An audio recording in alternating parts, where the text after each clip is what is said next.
Finally tonight, in this country of so much wealth, it is a sad fact that on any given night, nearly 650,000 people are homeless.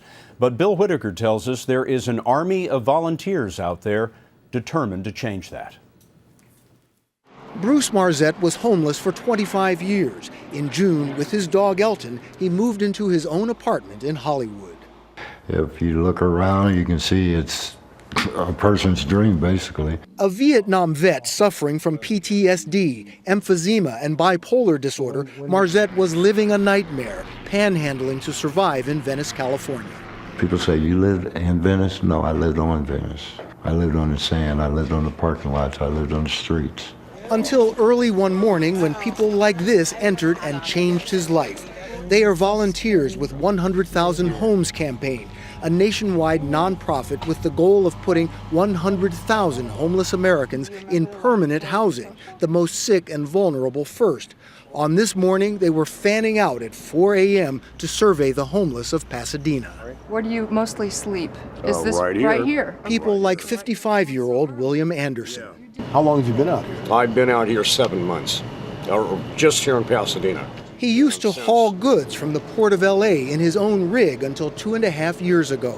When business went bad, he lost his truck, lost his home, and ended up here. Make the few bad decisions and a few bad choices, and you can end up right here.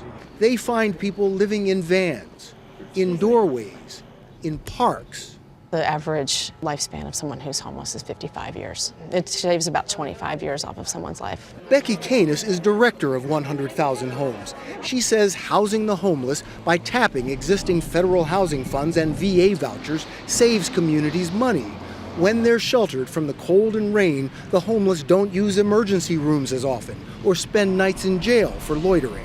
They get hospitalized, and that's $2,000 a night in many cases. So that's just one time of doing that costs more than rent.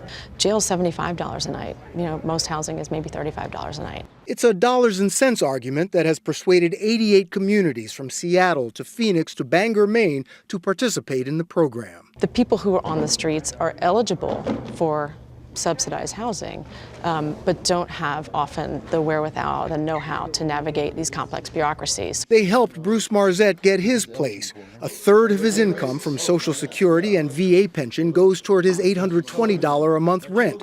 Federal aid programs pay the rest. I got a TV, I got a dog, I got an air conditioner, I got a kitchen, I got a bathroom, got a bed. And he has hope.